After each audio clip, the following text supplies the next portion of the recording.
Untuk anak kandung yang tidak dilahirkan dari hubungan perkawinan resmi, dalam hal ini istri kedua yang tidak diketahui istri pertama, apakah anak tersebut dapat meminta waris dengan bukti tes DNA? Kak, boleh nanya Kak? Saya mau bertanya apabila ada, ini di luar yang itu, nggak masalah ya, tapi yang pasti ini bisa mengaruh ke warisan, hak asuh, atau mungkin hutang piutang.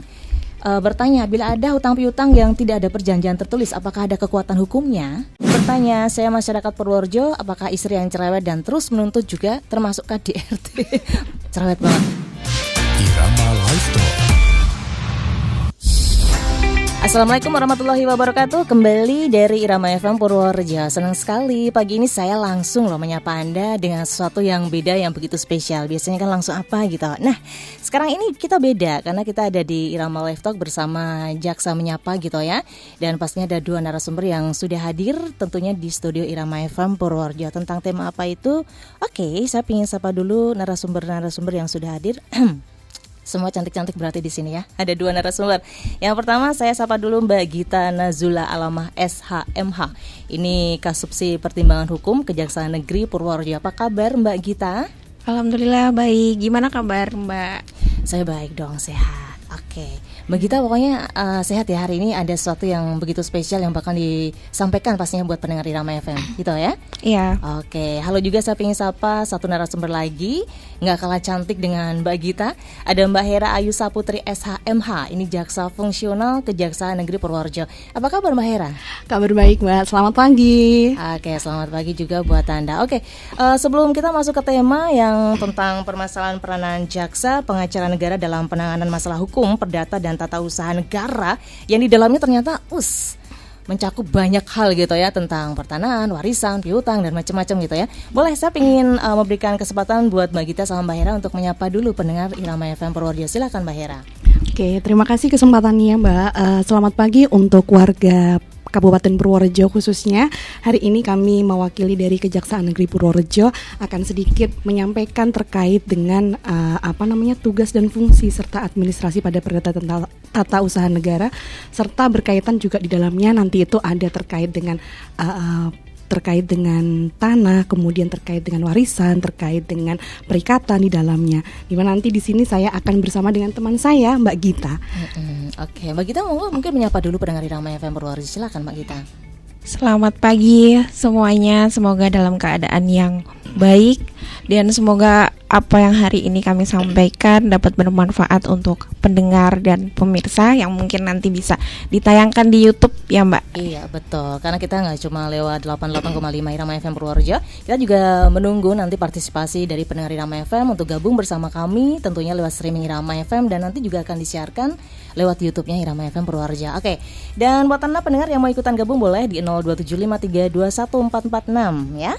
Bisa juga lewat SMS WhatsApp di 081392696815. Seperti itu. Baik, ini Mbak Gita sama Mbak Hera. Kita bakal membahas tentang peranan jaksa pengacara negara dalam penanganan masalah hukum, perdata dan tata usaha negara. Tema yang begitu wow pastinya ya. Ini sebenarnya dasar-dasar hukumnya seperti apa Mbak? Mungkin Mbak Gita dulu yang akan menyampaikan. Silakan. Baik, dasar hukum bidang perdata dan tata usaha negara pada kejaksaan. Yang pertama ada Undang-Undang Nomor 16 Tahun 2004 tentang Kejaksaan Republik Indonesia sebagaimana diubah dengan Undang-Undang Nomor 11 Tahun 2021. Kemudian ada Perpres Nomor 38 Tahun 2010 tentang OTK Kejaksaan RI sebagaimana diubah terakhir dengan Perpres Nomor 15 Tahun 2024. Kemudian ada Peraturan Kejaksaan Republik Indonesia Nomor 7 Tahun 2021 tentang pedoman tugas dan fungsi. Kemudian ada Perja yang mengatur tentang SOP pelaksanaan tugas dan fungsi dan wewenang perdata dan tata usaha negara. Kemudian ada Kepjan Nomor 157 /A/JA/11/2012 tentang administrasi perkara datun. Ya, itu Mbak yang merupakan dasar-dasar hukum ya? Bidang perdata dan Tata Usaha Negara. Baik, dasar-dasar hukumnya seperti itu. Pastinya juga ada fungsi juga tugas tersendiri dari bidang Daton ini. Monggo, mungkin Mbak gantian sama Mbak Hera berarti ya, silakan. Oke, terima kasih Mbak atas kesempatannya. Jadi terkait dengan tugas fungsi bidang Daton ini memang banyak sekali. Yang dasarnya tadi itu sudah disampaikan sama Mbak Gita. Di dalam bidang Daton itu ada kemudian penegakan hukum, ada bantuan hukum, ada pelayanan hukum. Nah, nanti ini terkait dengan penegakan hukum ini saya ambil contohnya, misalkan ada gugatan pembatalan perkawinan. Itu sudah diatur juga di dalam Undang-Undang Nomor 1 Tahun 1974 tentang perkawinan. Kemudian ada juga ada bantuan hukum. Bantuan hukum itu dalamnya ada apa aja sih? Kalau dalam bantuan hukum itu di dalamnya itu ada misalkan jaksa pengacara negara ini mewakili negara Mbak di sini untuk bertindak sebagai kuasa hukum berdasarkan surat kuasa khusus baik secara non litigasi maupun litigasi sebagai penggugat atau penggugat intervensi atau pemohon seperti itu. Itu dalam bantuan hukum. Kemudian ada lagi yaitu di dalam pertimbangan hukum. Pertimbangan hukum itu seperti apa sih Mbak? Pertimbangan hukum itu adalah layanan yang diberikan oleh jaksa pengacara negara kepada negara atau pemerintah dalam bentuk pendapat hukum atau legal opinion. Kemudian ada juga di dalamnya itu Mbak terkait dengan pelayanan hukum. Pelayanan hukum itu yaitu terkait dengan pelayanan hukum itu terbatas pada permasalahan perdata dan tata usaha negara, di mana pelayanan hukum itu diberikan oleh jaksa pengacara negara secara tertulis maupun lisan yang melalui sistematika elektronik kepada masyarakat terkait dengan masalah perdata dan tata usaha negara dalam bentuk konsultasi atau pemberian informasi. Seperti itu sih Pak. Oke, berarti umpamanya masyarakat umum nih bisa berarti konsultasi ke kejaksaan gitu ya? Masyarakat umum bisa konsultasi karena kita juga di dalam kantor itu menerima layanan hukum seperti itu, membuka layanan untuk masyarakat umum juga. Begitu sih Mbak. Apakah itu juga ada, umpamanya kita datang gitu, apakah ada beban administrasinya atau gimana gitu Mbak? Kalau beban administrasi tidak ada sih Mbak. Semuanya di sini adalah free karena kita merupakan jaksa pengacara negara ya Mbak ya. Jadi kita memberikan layanan kepada masyarakat, kita membuka seluas-luasnya ketika masyarakat ada pertanyaan atau apa, boleh datang ke kantor. Tidak ada pembebanan administrasi yang diberikan seperti itu. Berarti free, tidak ada beban administrasi apapun yang dipungut gitu ya. Nah, bentuk pelayanan hukumnya seperti apa? Mungkin bisa di-spill sedikit aja gitu. Monggo silakan Mbak Gita. Bentuk pelayanan hukum yang bisa kita berikan kepada masyarakat yaitu adanya layanan hukum dalam bentuk konsultasi dan pemberian informasi yang tidak terkait konflik kepentingan dengan negara atau pemerintah. Bisa dalam tahap pelaksanaannya ini dengan menggunakan lisan ataupun elektronik. Kemudian saya menambahkan dari tadi apa yang telah disampaikan oleh Mbak Hera.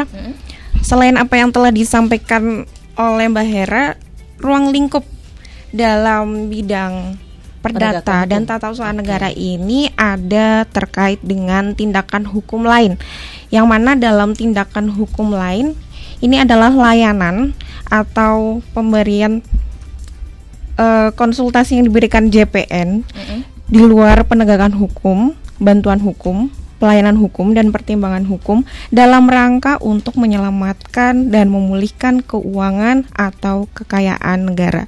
Jadi di sini kita dapat turut serta menjadi fasilitator, mediator, konsiliator dalam hal terjadi sengketa atau perselisihan antar negara atau pemerintah.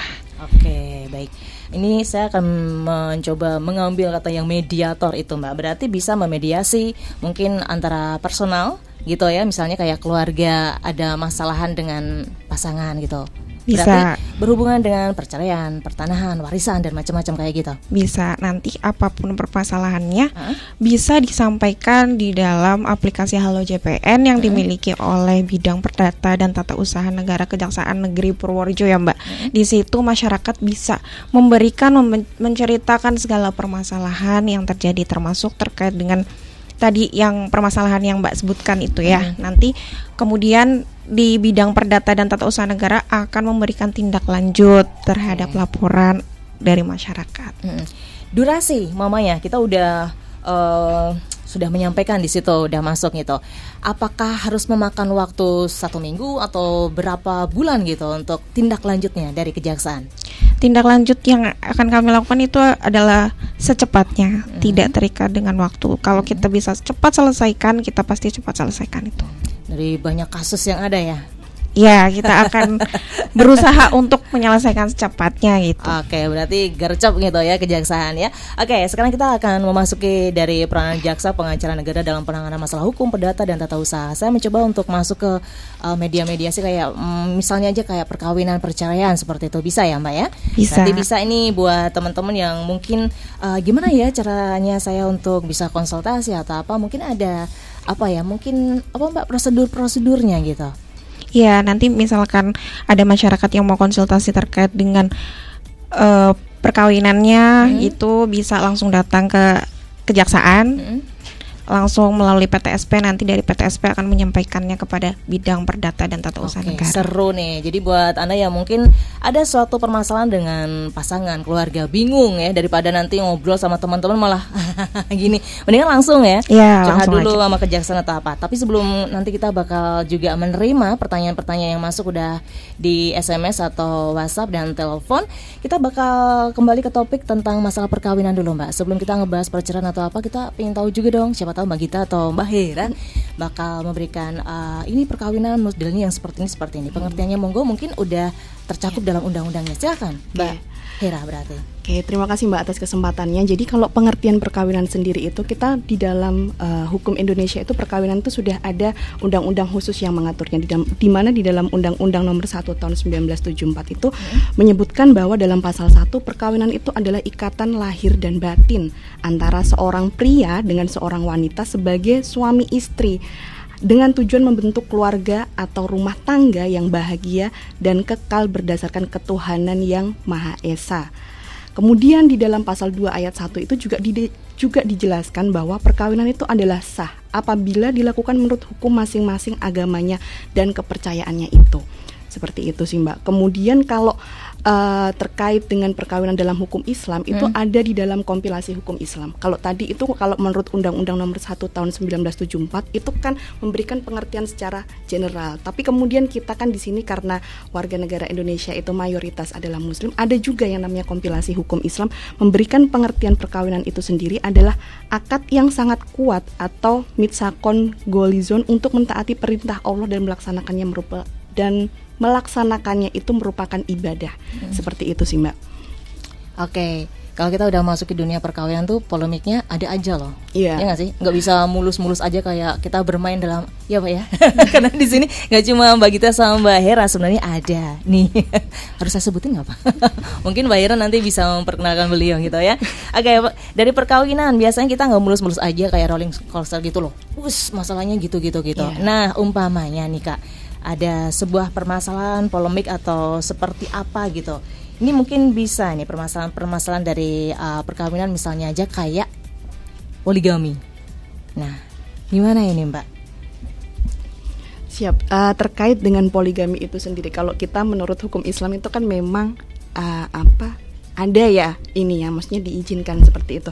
Tapi kita kembali lagi bahwa terkait dengan poligami ini sendiri, berarti ini ngomongnya untuk yang beragama Muslim ya Ibu ya. Kalau poligami itu sendiri dapat dinyatakan sah sebenarnya apabila telah memperoleh izin dari istri pertama. Sebagaimana dalam pasal 56 ayat 3 kompilasi hukum Islam itu menyebutkan perkawinan yang dilakukan dengan istri kedua, ketiga, atau keempat tanpa izin dari pengadilan agama tidak mempunyai kekuatan hukum.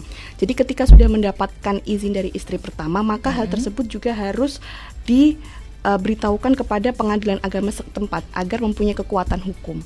Nah, kebanyakan kan kalau kita di masyarakat ini kan maksudnya kan minta maaf ya Ibu ya, maksudnya seringkali kan sembunyi-sembunyi atau hanya berdasarkan dari persetujuan istri pertama saja, tetapi ternyata tidak berhenti sampai di situ. Ternyata ada juga izin dari pengadilan agama setempat seperti itu sih. Tapi dalam kehidupan masyarakat kayaknya ya udah gitu ya.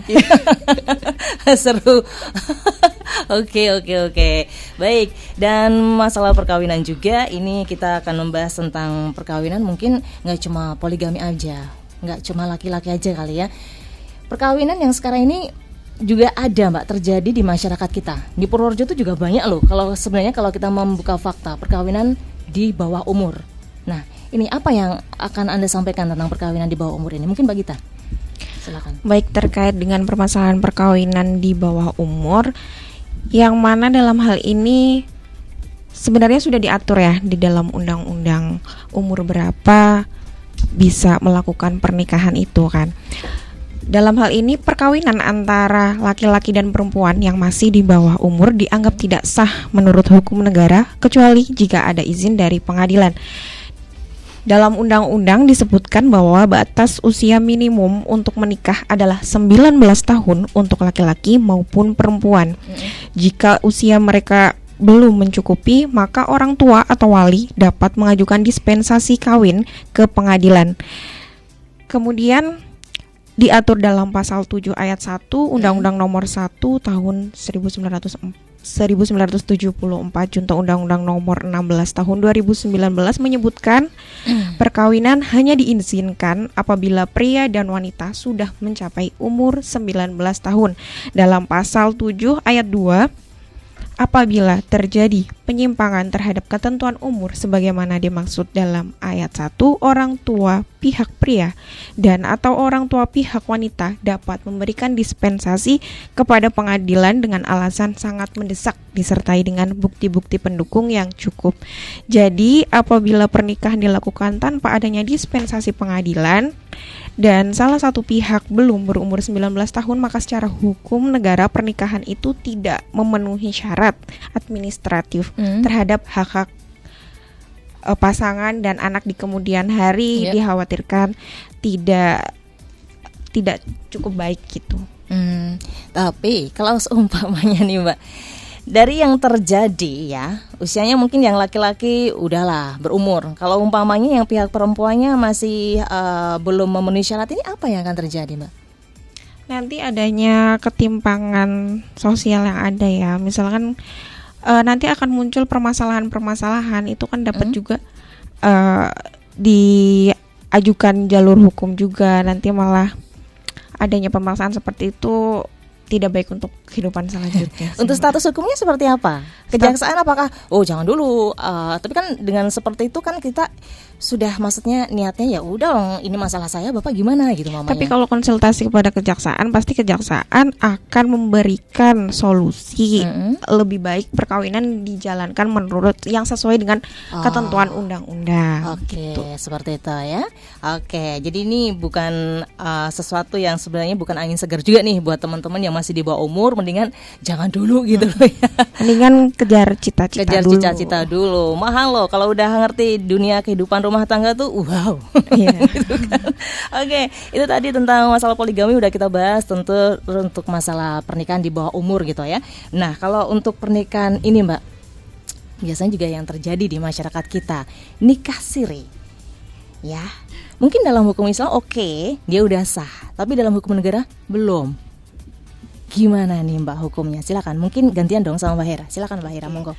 Terima kasih Mbak atas kesempatannya. Jadi kalau nikah siri itu kan sepemahaman kita bahwa yang namanya kita itu menikah dianggap sah adalah ketika pernikahan itu dicatatkan di dalam kantor KUA. Nah, namanya nikah siri ini kan nikah yang tidak tercatat di kantor urusan agama ya, KUA ya gitu. Berarti secara agama itu pernikahannya itu tidak dianggap, meskipun secara negara pernikahannya itu tidak dianggap, meskipun secara agama itu pernikahannya itu sah. Tapi kan ini kan kita kan ngomong secara negara ya, secara hukumnya seperti itu kan ya. Nah, ketika nikah sirih seperti itu karena hukumnya di negara itu tidak dianggap, maka disarankan untuk segera mendaftar ke KUA. Kenapa begitu? Ketika nikah siri itu nanti tuh yang akan lemah adalah posisinya perempuan, seperti itu. Kita mau mendaftarkan, misalkan sudah punya anak kemudian mau buat akte lahir juga susah, seperti itu. Kemudian terkait dengan nanti pembagian, minta maaf ya, pembagian waris atau apa ketika pernikahannya tidak dicatatkan secara legal juga susah. Bagaimana pembuktian terkait dengan perkawinan itu sendiri kan kalau ada buku nikahnya, akte perkawinannya. Kalau di negara kita kan seperti itu Mbak. Jadi harus tercatat secara hukum. Ketika nikah sirih berarti kalau belum tercatat harus segera didaftarkan ke KUA. Seperti itu sih Mbak. Oke, biar ada apa ya, ibaratnya ntar kasihan juga sih pihak yang paling dilemahkan tuh memang pihak perempuan. Pihak perempuan Mbak gitu loh. Karena kalau melihat memang pernikahan siri itu ya tadi saya sampaikan, pernikahan siri itu secara agama memang diperbolehkan. Cuman kan kalau kita membicarakan terkait dengan legalitasnya di dalam negara kita itu kan namanya pernikahan harus didaftarkan gitu. Karena untuk melindungi hak perempuan tadi sih sebenarnya. Itu kalau kita berbicara terkait dengan hukumnya ya Mbak ya. Baik, seperti itu sih. Oke, saya akan mengambil alur cerita lagi tentang pernikahan siri. Mamanya dia akan membatalkan seperti itu. Apakah ada dasar hukumnya? Silakan, Mbak. Untuk pembatalan perkawinan misalnya aja kayak gitu. Oh, terkait dengan pembatalan perkawinan. Terkait dengan pembatalan perkawinan ini, bahwa sebenarnya jaksa pengacara negara itu punya kewenangan juga untuk melakukan pembatalan perkawinan, karena di dalam peraturan internal kami itu, yaitu peraturan Jaksa Agung nomor 025-A-JA-11-2025 itu disebutkan bahwa jaksa pengacara negara itu mempunyai kewenangan untuk melakukan pembatalan perkawinan, di mana jaksa pengacara negara yang pertama nanti akan mengajukan permohonan pembatalan perkawinan. Dalam hal ini terjadi perkawinan yang dilangsungkan di muka pegawai pencatatan perkawinan yang tidak berwenang, wali nikah yang tidak sah, atau dilangsungkan tanpa dihadiri oleh 2 orang saksi. Kemudian terkait dengan permohonan pembatalan perkawinan ini nanti akan diajukan ke pengadilan agama bagi yang melangsungkan pernikahannya secara muslim. Kemudian akan diajukan kepada pengadilan negeri ketika itu pernikahannya bukan yang agama Islam ya, Mbak ya. Di mana perkawinan dilangsungkan atau tempat tinggal kedua suami istri atau tempat tinggal dari suami atau istri itu sendiri. Kemudian tata cara terkait dengan pengajuan permohonan pembatalan perkawinan dilakukan sesuai dengan ketentuan hukum acara yang berlaku.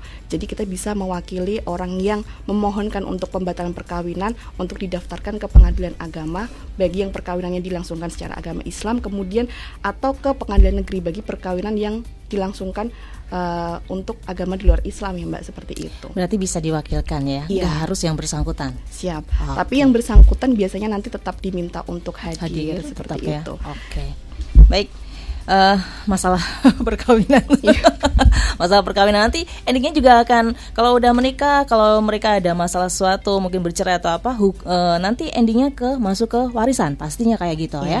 Oke, tapi adakah undang-undang, Mbak, yang mengatur tentang alasan sah seseorang untuk mengajukan yang namanya perceraian? Mungkin ada sesuatu mengalami KDRT atau mungkin sesuatu hal gitu. Karena sekarang ini kalau saya boleh ngomong jujur, masyarakat sekarang tuh nggak tahu kenapa gitu ya. KDRT iyalah itu memang kalau wanita masuk kayak gituin pasti nggak mau. Tapi kalau masalah perekonomian yang sekarang ini, waduh, mewabah sekali di masyarakat kita. Kalau masalah perekonomian yang mungkin kurang menurut pasangan, terus mengajukan gugatan cerai, mungkin ada aturan-aturan dasarnya, undang-undangnya. Monggo Mbak Gita, silakan. Baik, terkait dengan alasan untuk mengajukan cerai menurut undang-undang ya, Mbak. Dalam penjelasan pasal 39 ayat 2 Undang-Undang Perkawinan diterangkan adanya 6 sebab yang dapat dijadikan alasan perceraian, baik untuk menjatuhkan talak maupun cerai gugat. Adapun alasan-alasan yang dimaksud adalah sebagai berikut. Yang pertama, salah satu pihak atau pasangan melakukan zina, merupakan pemabuk, pemadat, penjudi, dan perbuatan lainnya yang sukar disembuhkan. Kedua, salah satu pihak meninggalkan pihak lain selama 2 tahun berturut-turut tanpa izin pihak lain dan tanpa alasan yang sah atau karena hal lain di luar kemampuannya. Yang ketiga, salah satu pihak atau pasangan mendapatkan hukuman penjara 5 tahun atau hukuman yang lebih berat setelah perkawinan berlangsung. Yang keempat, salah satu pihak atau pasangan melakukan kekejaman atau penganiayaan berat yang membahayakan pihak lain. Yang kelima, salah satu pihak atau pasangan mendapat cacat badan atau penyakit dengan akibat tidak dapat menjalankan kewajibannya sebagai suami atau istri. Dan yang terakhir, antara suami dan istri terus-menerus terjadi perselisihan dan pertengkaran dan tidak ada harapan akan hidup rukun lagi dalam rumah tangga. Begitu, Mbak. Ini ya yang menjadi dasar-dasar kenapa mengajukan gugat cerai atau seperti itu ya. Untuk masalah mamanya, kalau oke lah dari pihak kejaksaan atau pengadilan, oke lah, karena sangat kuat sekali alasannya untuk bercerai. Tapi gimana caranya kalau kayak kasusnya Andre Taulani? Mengikuti nggak, Kak? Yang Andre kokoh mau minta cerai tapi pihak perempuannya nggak mau gitu loh, susah gitu loh untuk disahkan. Ya, Bapak mengikuti ya pastinya. Ini gimana perceraian sepihak tanpa putusan pengadilan? Apakah ini juga diatur dalam undang-undangnya atau seperti apa? Silakan. Kasus yang sekarang lagi booming juga loh, Andre Taulani loh. Udah berapa kali dia gugatan?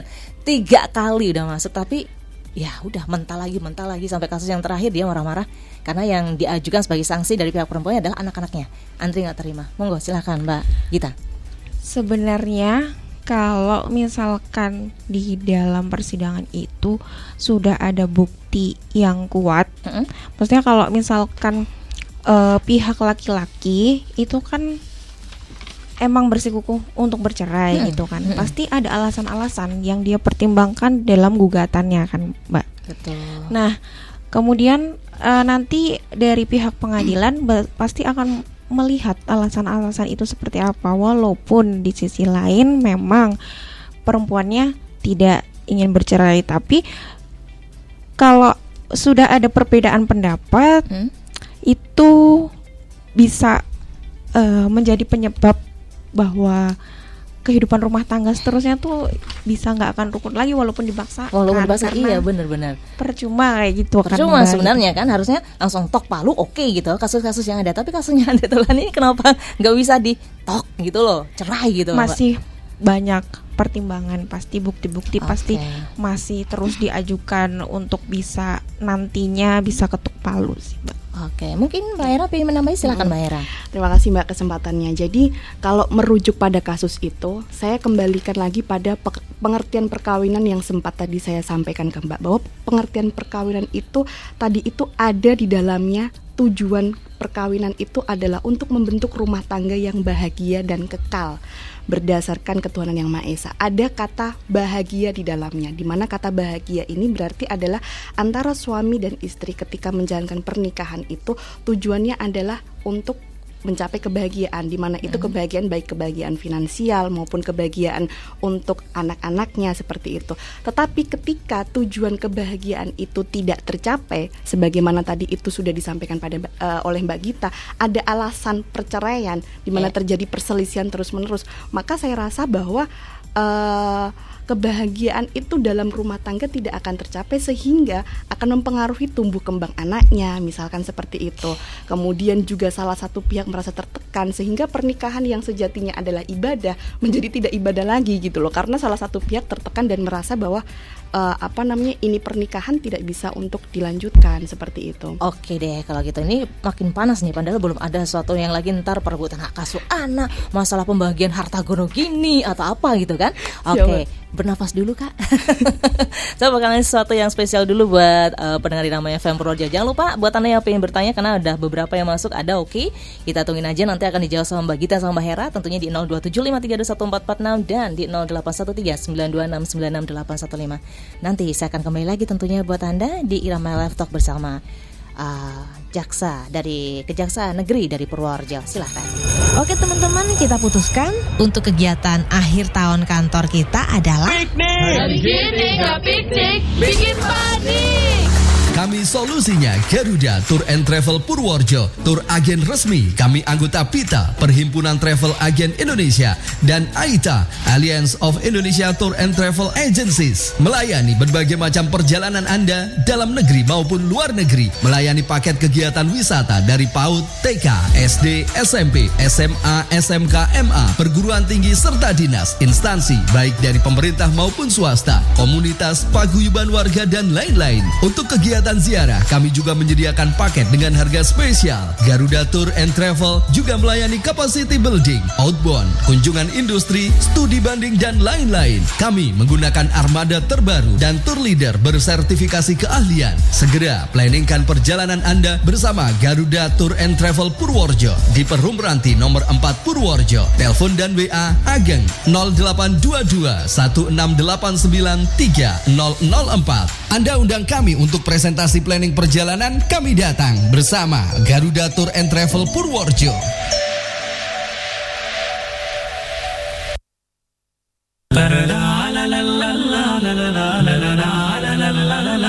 Percayakan perjalanan umroh Anda bersama Travel Umroh Zahra Purworejo. Pendengar, banyak travel dan biro umroh bermunculan ketika daftar tunggu haji semakin panjang. Tapi banyak juga travel dan biro umroh yang mengambil kesempatan ini dengan slogan dan promosi muluk-muluk, tetapi realisasi nol besar dan bahkan keberangkatan jamaah kadang jadi taruhannya. Az-Zahra, Az-Zahra, Umroh Az-Zahra, Saatnya berpikir cerdas. Percayakan keberangkatan umroh Anda bersama kami, Travel Umroh Az-Zahra Purworejo dengan SKPPIU nomor 0220 1013 5190 80008. Super promo umroh 9 hari keberangkatan 25 November 2025 hanya dengan 26 jutaan. Sudah termasuk perlengkapan umroh, manasik, visa umroh, airport tax, tiket pesawat Jakarta Saudi, hotel Makkah Madinah bintang 3 dengan 4 orang per kamar, tour leader,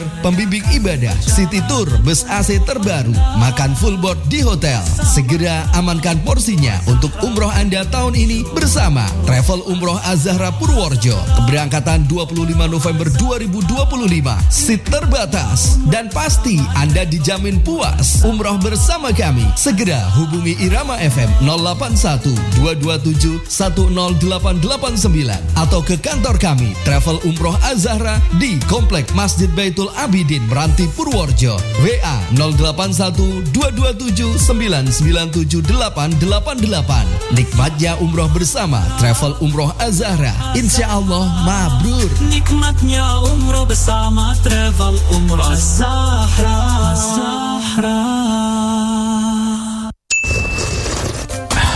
Gak ada yang lebih nyegerin dari es teh Solo, pelopor es teh jumbo di Indonesia. Es teh Solo Purworejo yang original ada di Komplek Kios sebelah barat Irama FM Purworejo atau pas di Bangjo UMP. Nikmati kesegarannya dengan berbagai varian es teh leci, es teh manis, es teh kampul, es teh tarik, es teh susu, es teh maca, es teh Milo, es teh coklat, es teh blackcurrant, es teh lemon, dan es teh jasmine. Segernya gak ada tandingannya, hanya di Es Teh Solo sebelah barat Irama FM atau pas Bangjo UMP. Dapatkan spesial program Jumat Berkah. Setiap beli 2 all varian gratis 1 varian original di setiap hari Jumat. Kami menerima partai besar untuk rapat atau pertemuan lainnya. Segera segarkan dahagamu di Es Teh Solo sebelah barat Irama FM atau pas Bangjo UMP. Pesan dan order bisa via WA di 085 0614 2404. Sekali lagi di 085 0614 2404.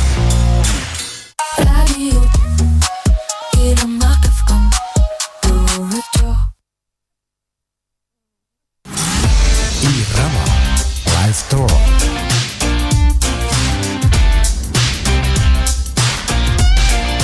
Irama Live Store.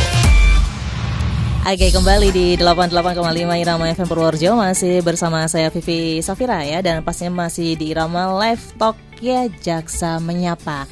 Ini tentang peranan jaksa pengacara negara dalam penanganan masalah hukum perdata dan tata usaha negara. Dan pastinya bisa nih masalah tadi yang udah disampaikan. Ini tadi masih masalah perkawinan, perceraian. Nanti belum tahu asuh warisan atau apa. Masih bersama narasumber yang luar biasa, ada Mbak Gita ya dan Mbak Hera. Oke, Mbak, nanti udah ada pertanyaan yang masuk, tapi kita bakal membahas dulu tadi tentang sebentar aja, sedikit aja tentang masalah perceraian ya. Perceraian ini kan nanti akan berdampak dong tentang perebutan hak asuh anak. Ini apakah di apa ya? Ada undang-undangnya juga yang memperkuat apakah nanti hak asuh anak ini akan lebih ke bapaknya atau ke ibunya, atau mungkin dari kesalahan dari orang tua mana nih yang lebih banyak nih condongnya. Kalau orang tuanya bapaknya salah berarti kasusnya ke ibu, atau mungkin masih di bawah umur berarti kasusnya ke ibu nanti. Monggo silakan Mbak Hera. Oke. Terima kasih Mbak atas kesempatannya. Ini perebutan hak asuh anak itu juga hal yang menarik dan sering diperdebatkan tentunya oleh kedua belah pihak, baik dari pihak istri maupun dari pihak suami ya. Terkait dengan perebutan hak asuh anak ini, bahwa mengacu lagi pada undang-undang perkawinan, karena tadi saya sudah sampaikan di awal bahwa perkawinan di Indonesia itu sudah ada undang-undangnya khusus yang mengaturnya. Dalam pasal 45 ayat 2 undang-undang perkawinan itu mengindikasikan bahwa kasih sayang anak terhadap orang tua itu sebenarnya tidak boleh diputus ataupun dihalang-halangi. Kemudian hal ini tuh sebagaimana sejalan dengan pasal 41 Undang-Undang Perkawinan yang mengatur akibat putusnya perkawinan karena perceraian itu baik ibu atau bapak tetap berkewajiban memelihara dan mendidik anak-anaknya semata-mata berdasarkan kepentingan anak. Bila mana ada perselisihan mengenai penguasaan anak-anak, pengadilan memberi keputusan bapak yang bertanggung jawab atas semua biaya pemeliharaan dan pendidikan yang diperlukan anak itu. Bila mana Bapak dalam kenyataan tidak dapat memenuhi kewajiban tersebut, pengadilan dapat menentukan bahwa ibu ikut memikul biaya tersebut. Pengadilan dapat mewajibkan kepada berkas suami untuk memberikan biaya penghidupan dan atau menentukan sesuatu kewajiban bagi bekas istri. Kemudian terkait dengan hak asuh anak, undang-undang itu sebenarnya tidak mengatur secara khusus siapa sih yang sebenarnya itu paling berhak untuk mendapatkan hak asuh anak yang belum berusia 12 tahun. Tetapi hanya mengatur bahwa hak asuh anak pasca bercerai itu yaitu kedua belah pihak tetap wajib memelihara dari mendidik anak-anaknya, dan jika ada perselisihan hak asuh anak, pengadilan yang akan memberi keputusannya. Kemudian ada juga di dalam putusan Mahkamah Agung nomor 102 K/SIP/1973, kaidah hukum yang terkandung pada putusan tersebut adalah bahwa ibu kandung yang diutamakan, khususnya bagi anak kecil yang dia itu masih menyusui, seperti itu. Kecuali dalam perjalanan ternyata ibu itu minta maaf, ditemukan kondisi psikis atau fisiknya tidak mumpuni, misalkan kondisi psikisnya gila atau misalkan kondisi fisiknya cacat sehingga dia tidak dapat memberikan penghidupan atau kasih sayang yang layak untuk anaknya, sehingga itu bisa menjadi satu pertimbangan hakim untuk hak asuh anaknya jatuh ke tangan si bapak, seperti itu. Oke, baik. Pastinya dari pihak pengadilan ini akan lebih bijaksana lagi. Iya. Ini anak harusnya lebih kemana gitu ya. Iya. Oke, Kak, boleh saya bakal bacain dulu WhatsApp yang udah masuk? Oke, boleh. Oke, terima kasih Mbak Hera dan Mbak Gita, mungkin nanti bisa menjawab. Mau yang mana silakan. Dari 68 ya. Kak, boleh nanya Kak? Saya mau bertanya apabila ada, ini di luar yang itu, nggak masalah ya, tapi yang pasti ini bisa mengaruh ke warisan, hak asuh, atau mungkin hutang piutang. Bertanya, bila ada hutang piutang yang tidak ada perjanjian tertulis, apakah ada kekuatan hukumnya? Monggo. Oke. Baik, mungkin saya akan menjawab pertanyaan terkait dengan apabila ada hutang piutang tidak ada perjanjian tertulis, apakah ada kekuatan hukumnya, begitu ya Mbak? Iya. Berdasarkan ketentuan pasal 1320 KUH Perdata mengenai syarat sahnya perjanjian, tidak terdapat syarat yang mengharuskan suatu perjanjian dibuat secara tertulis. Dengan kata lain, perjanjian yang dibuat secara lisan juga mengikat secara hukum bagi para pihak yang membuatnya. Namun, untuk menjaga di kemudian hari terdapat permasalahan hukum terkait dengan hal tersebut akan mengalami kesulitan, yang mana mengenai proses pembuktiannya pada sidang pengadilan dalam suatu perkara perdata ini kan memerlukan alat-alat bukti yang sah sebagaimana diatur dalam pasal 1866 KUH Perdata. Antara lain, yang pertama syarat sahnya suatu perjanjian itu yang pertama alat bukti tertulis, yang kedua alat bukti saksi, yang ketiga persangkaan, yang keempat pengakuan, dan yang kelima sumpah. Kemudian untuk membuktikan adanya hutang piutang tanpa perjanjian tertulis, ada beberapa cara yang bisa dilakukan. Meskipun tidak ada dokumen formal yang mendukung, namun ada cara-cara lain yang dapat membuktikannya. Yang pertama, ada bukti transaksi lisan di mana ada orang lain yang menyaksikan. Kemudian ada bukti pembayaran atau transfer yang bisa berupa tangkapan layar gitu kan Mbak. Terus yang ketiga, dokumen lainnya yang berkaitan dengan hutang piutang. Keempat, perilaku atau pengakuan hutang di mana pernah menjanjikan membayar cicilan hutang. Oke, baik. Seperti itu Mbak. Oke, berarti harus ada orang ketiga lagi ya. Jangan cuma antara kau dan aku aja ya harusnya Iya, ya. Jadi harus lebih ada. memperkuat. Kalau cuma kau dan aku, yang satu bisa bohong dong. Iya kan? Oke, terima kasih buat yang udah ikutan bertanya. Dan ini ada lagi, ini mungkin bisa lebih dipantau lagi ya Mbak. Dari Anton di Kulon Progo, mohon izin bertanya, untuk anak kandung yang tidak dilahirkan dari hubungan perkawinan resmi, dalam hal ini istri kedua yang tidak diketahui istri pertama, apakah anak tersebut dapat meminta waris dengan bukti tes DNA? Jika bisa dapat warisan, apakah haknya sama dengan anak dari hubungan resmi dari istri pertama? Silakan. Berarti ini hasil hubungan dengan istri yang kedua gitu loh Mbak. Monggo. Hak warisnya akan sama atau mungkin siti wae kowe wong itu anak resmi atau gimana? Monggo silakan. Iya. Terima kasih, mungkin saya akan menanggapi, nanti ditambah sedikit dari Mbak Gita ya. Mungkin agak cepat ya Mbak ya. Iya. Kita harus bergerak cepat ya Mbak.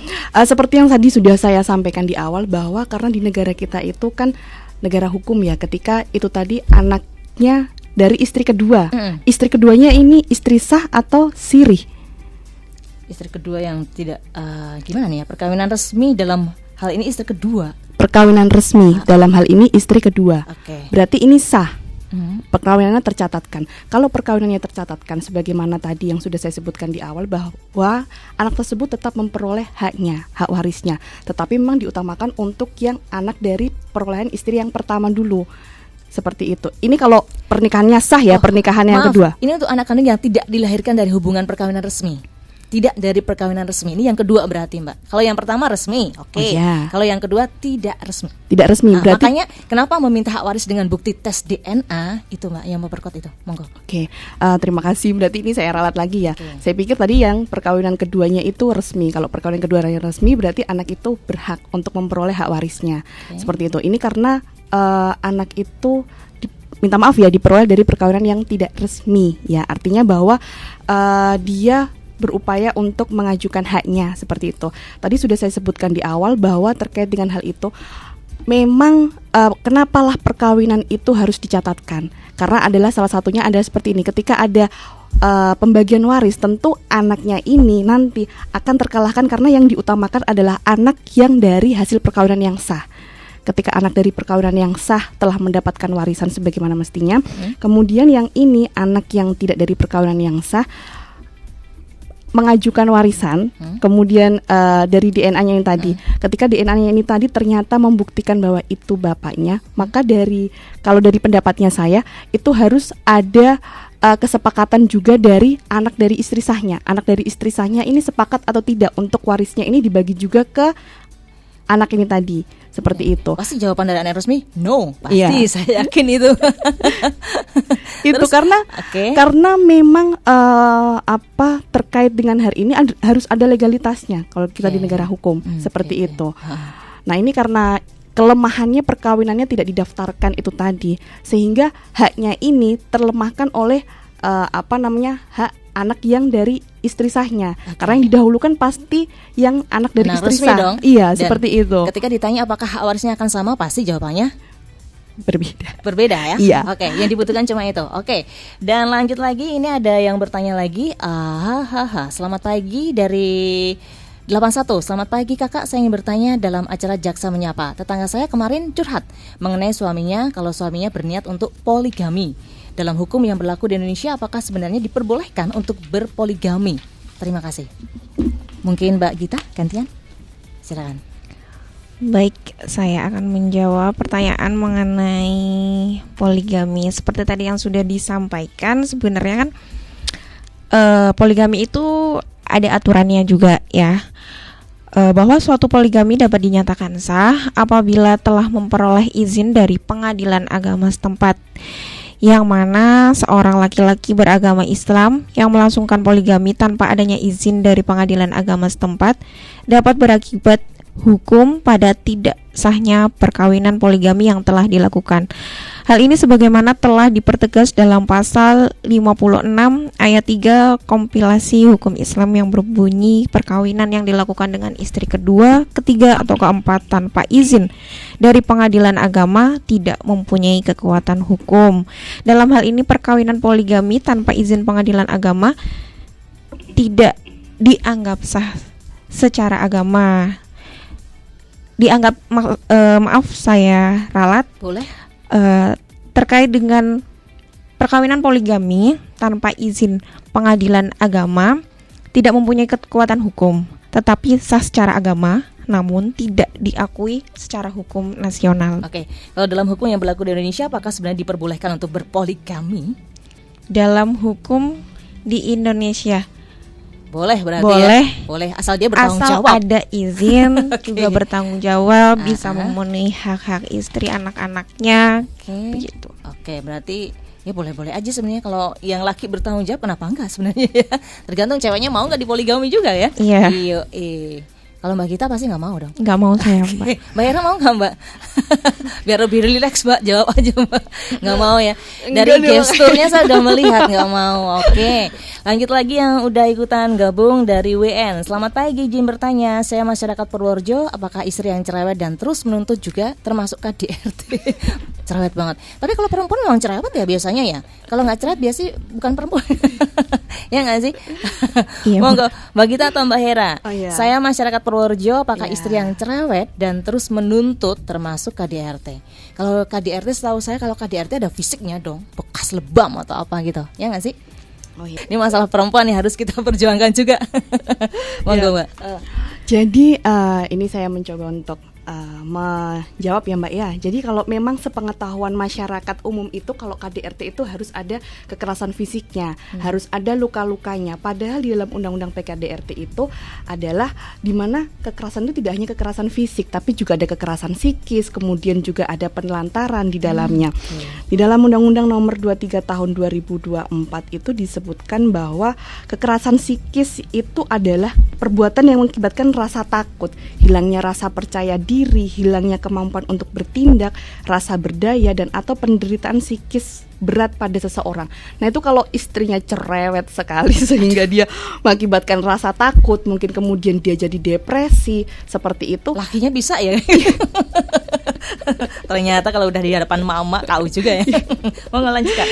Itu kita lihat dulu gitu dulu. Jadi maksudnya apakah ada yang kemudian apakah karena cerewetnya istri tadi itu kemudian mengakibatkan rasa takut pada suaminya sehingga suami itu sampai depresi, tekanan batin atau kemudian hilang rasa percaya dirinya, kemudian suaminya itu sampai tidak boleh bekerja, kemampuan untuk bertindaknya kan sampai seperti itu kan. Makanya ada dari mana hari gini nggak kerja?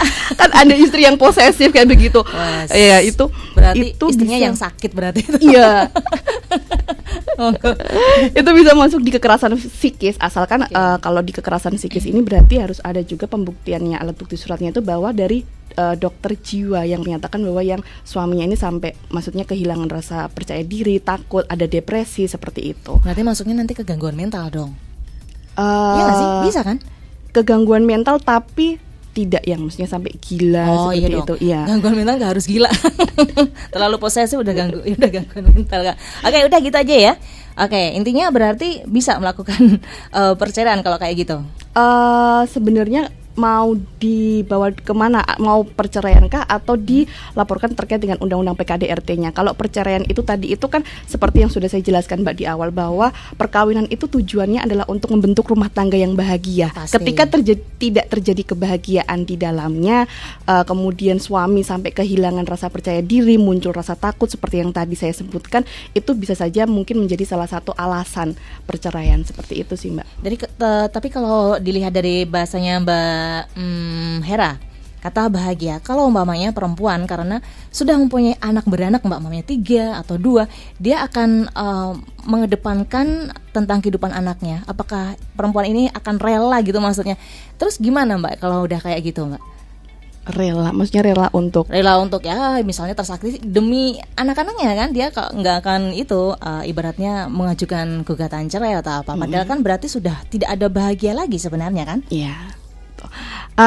Kalau membicarakan terkait hal itu bahwa di dalam rumah tangga itu kan bahagia itu kan bukan hanya dua belah pihak. Ketika sudah ada anak ya bahagia itu, tapi juga ketika bahagia bisa melihat anak-anak bahagia seperti itu. Jadi tidak hanya kedua belah pihak saja. Baik. Itu kalau sudah ada anak ya, seperti yang tadi Mbak sampaikan itu ya. Sudah dengan mengesampingkan egonya sendiri. Iya, seperti itu.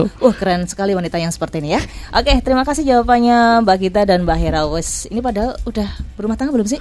Belum. Baru 3 tahun saya. Oh, berarti sudah menikmati masa-masa itu. Belum nanti ya gimana kehidupannya ya. Tapi semoga aja sakinah mawaddah kita ya Mbak ya. Oke, ada lagi pertanyaan yang masuk. Mbak mau tanya bagaimana dari kejaksaan dengan kasus, wah ini salah satu netizen mungkin ya. Kasus nih Kak, kalau Kakak mengikuti, saya bilang tadi Andre Taulani dengan kasusnya yang udah berapa kali, 3 kali nggak disahkan untuk cerai gitu. Ini gimana kejaksaan dengan tanggapan kejaksaan dengan kasus Nikita Mirzani dengan Dr. Gladys yang sepertinya sama dengan kesepakatan atau yang sepertinya sama-sama kesepakatan tapi seperti pemerasan gitu. Monggo, ngikutin nggak kasusnya Nikita Mirzani? Oke, Mbak Gita Gutawa nih kayaknya nih. Monggo silakan. Baik, mungkin saya akan mencoba menjawab Harus. pertanyaan yang tadi disampaikan. Kalau kita melihat hal tersebut, kita jangan melihat dari satu sisi saja ya. Maksudnya kan di persidangan itu kan sudah dimunculkan bukti-bukti. Kalau kita sebagai netizen, kita hanya bisa berkomentar, tapi kita juga tidak ada di persidangan itu kan. Terus kemudian kalau bilangnya apa tadi Mbak yang tidak terkait dengan pemerasan kayak gitu. Kesepakatan tapi seperti pemerasan gitu. Kesepakatan tetapi seperti pemerasan. Di sini kan kita tidak bisa mengatakan bahwa itu ada kesepakatan sehingga tidak bisa diartikan sebagai pemerasan gitu kan.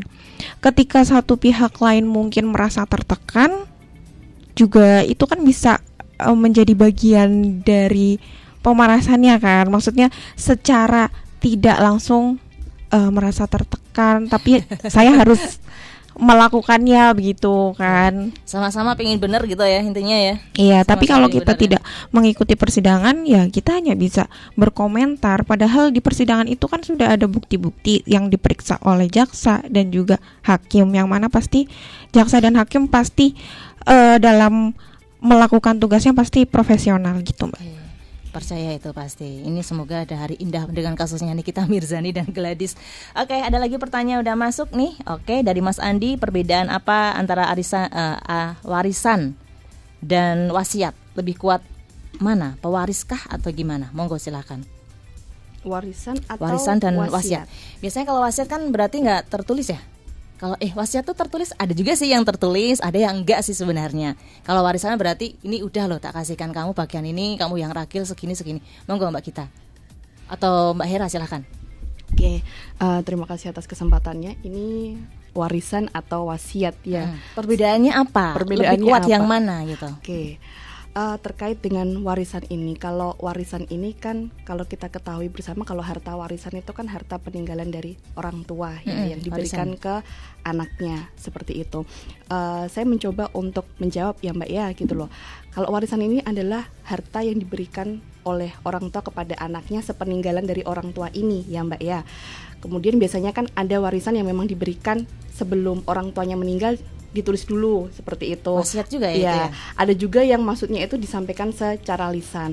Nah, kalau wasiat sependek pemahaman saya adalah wasiat itu biasanya adalah lebih secara lisan. Misalkan diberikan saya kepada mbaknya, misalkan saya berwasiat kepada mbaknya, Mbak, saya ada tanah di sini, minta tolong nanti ketika saya meninggal dibantu untuk perawatannya tanah ini gitu, sampai ada yang jual beli, sampai ada tanah ini yang bisa beli seperti itu untuk dibagikan ke anak-anak saya karena anak-anak saya jauh misalnya seperti itu.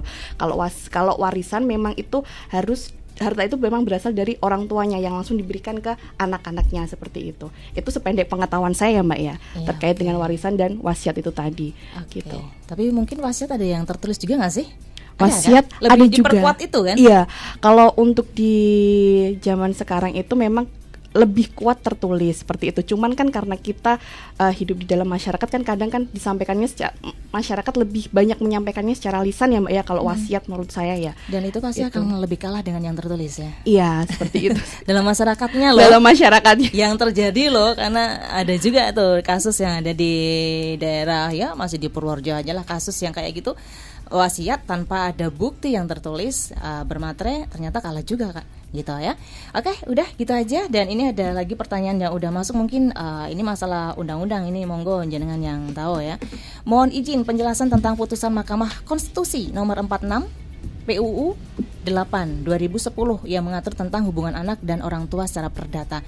Ini masih berhubungan dengan pertanyaan yang tadi.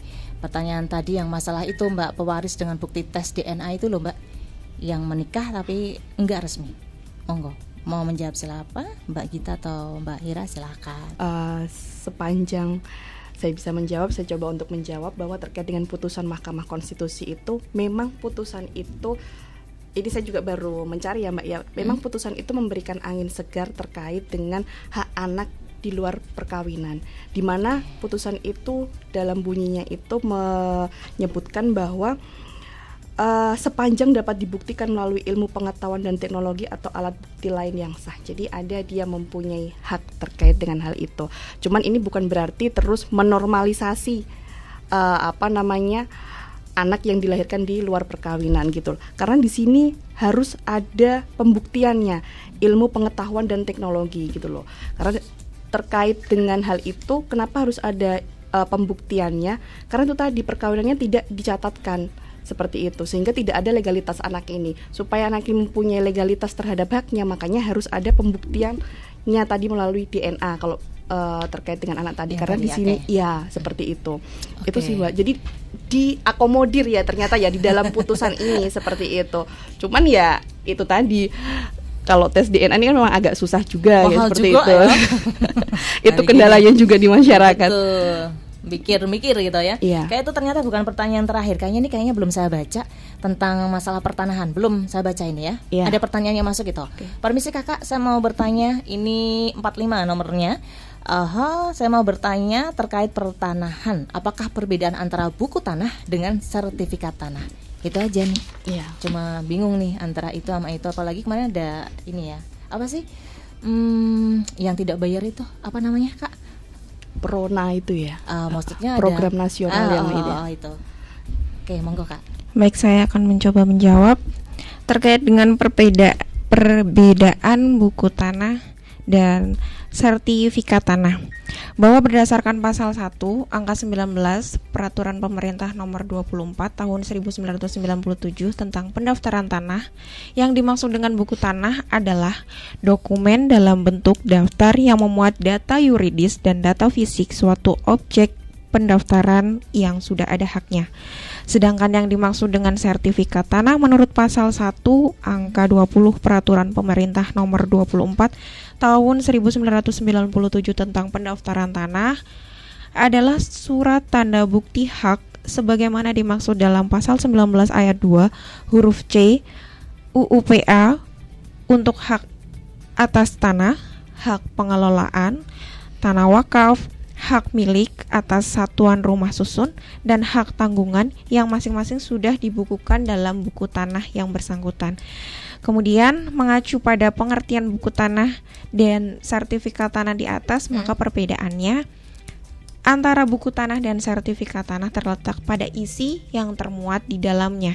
Jika buku tanah adalah dokumen yang di dalamnya memuat tentang data yuridis serta data fisik suatu objek tanah yang sudah ada haknya, sedangkan sertifikat tanah adalah surat yang diterbitkan untuk kepentingan pemegang hak yang bersangkutan yang di dalamnya memuat bukti atas kepemilikan suatu tanah seperti Lebih itu. kuat yang sertifikat tanah berarti? Atau apa? Lebih kuat dua-duanya sama-sama kuat karena di sini juga ada diatur dalam undang-undang terkait. Oke, itu obrolannya keren loh kita loh. Dari tadi kita nggak nafas ya? Nafas nggak Kak? Oke, itu tadi obrolan kita ya dari Kejaksaan Negeri Purworejo. Ternyata memang waktunya udah saya melebihkan tadi, emang lebih, saya lebih udah pas itu. Oke, thank you. Sebelum saya tutup Irama Live Talk bersama Kejaksaan Negeri Purworejo. Ini mungkin ada sesuatu yang belum tersampaikan Mbak Gita sama Mbak Hera, sekaligus closing statement. Silahkan ya. Mungkin dari Mbak Gita dulu, monggo. Baik, terima kasih untuk pendengar dan penonton YouTube nanti apabila disiarkan. Jelas, gitu. insya Allah. Ya. Semoga apa yang kami sampaikan dari bidang perdata dan tata usaha negara Kejaksaan Negeri Purworejo dapat bermanfaat. Terima kasih untuk kesempatannya. Sama-sama. Berarti besok bisa kesini lagi ya dengan topik yang lebih seru lagi ya. Monggo Mbak Hera, silakan. Terima kasih juga atas antusiasnya, karena ini tadi kan pertanyaannya banyak sekali, sehingga mungkin ada keterbatasan beberapa jawaban dari pertanyaan yang belum puas. Nanti bisa datang ke kantor untuk menanyakan langsung, sehingga kami bisa konsultasi lah lebih intens seperti itu. Oke. Closing statement sekaligus. Oke, closing statementnya, semoga masyarakat semakin memupuk kepercayaan kepada Kejaksaan Negeri Purworejo dimanapun berada, dan semoga masyarakat di Kabupaten Purworejo semakin sejahtera, semakin damai seperti itu. Terus kejahatan juga semakin berkurang lah kalau di ini Kabupaten Purworejo seperti itu. Amin. Terima kasih ya Mbak ya. Saya ucapkan thank you pastinya buat Mbak Gita sama Mbak Hera. Insya Allah kita bisa ketemu lagi dengan topik yang lebih seru, lebih asik lagi, yang pastinya bisa menambah edukasi lagi pastinya buat warga masyarakat Purworejo yang sekarang bergabung bersama kita di sini dan nantinya lewat YouTube Irama FM Purworejo. Oke. Sehat-sehat ya Kak. Iya, Saya juga Mbak. Oke, thank you sekali lagi buat Anda pendengar yang udah ikutan gabung by phone ya 027532146 dan SMS WhatsApp-nya Irama FM Purworejo. Yaitu tadi saya bersama Mbak Gita Nazula Alamah SHMH, Kasubsi Pertimbangan Hukum Kejaksaan Negeri Purworejo, dan Mbak Hera Ayu Saputri SHMH, Jaksa Fungsional Kejaksaan Negeri Purworejo, yang memang mengangkat topik tentang peranan jaksa pengacara negara dalam penanganan masalah hukum, perdata dan tata usaha negara. Terima kasih sekali lagi. Berarti kapan-kapan hari Kamis lagi insya Allah ya. Tentunya di jam yang sama sekitar jam 9 sampai jam 10. Tungguin aja pendengar. Kita akan berirama live talk lagi bersama Kejaksaan Negeri Purworejo. Sekali lagi terima kasih dan jangan lupa pendengar, nanti Vivi Safira bakal balik lagi buat Anda dengan lagu-lagu Indonesia di Easy Life. Thank you.